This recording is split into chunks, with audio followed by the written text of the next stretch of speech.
चांद रात का वक्त था। हर तरफ रौनक और खुशी का माहौल था। बाजार रंग बिरंगी रोशनी से जगमगा रहा था।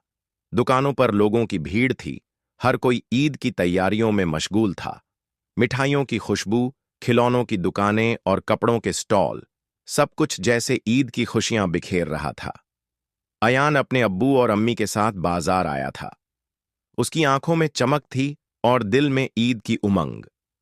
अयान ने एक सुंदर सफेद कुर्ता पसंद किया। अब्बू ने उसे कुर्ता दिलवाया और अम्मी ने मिठाइयां खरीदी। अयान को गुब्बारे बहुत पसंद थे, तो उसने अपने लिए रंग बिरंगे गुब्बारे भी लिए। वह बड़े ध्यान से बाजार की हर चीज देख रहा था।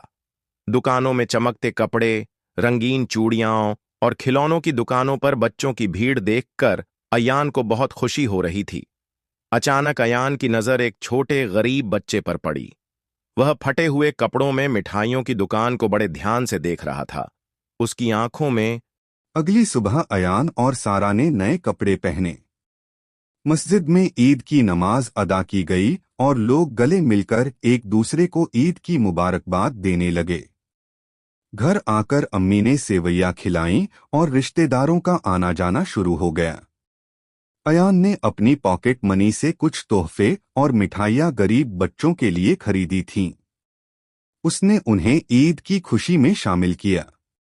उन बच्चों के चेहरों पर खुशी देखकर अयान को एहसास हुआ कि ईद की असली रौनक सिर्फ अपने लिए नहीं, बल्कि दूसरों के साथ खुशियां बांटने में है।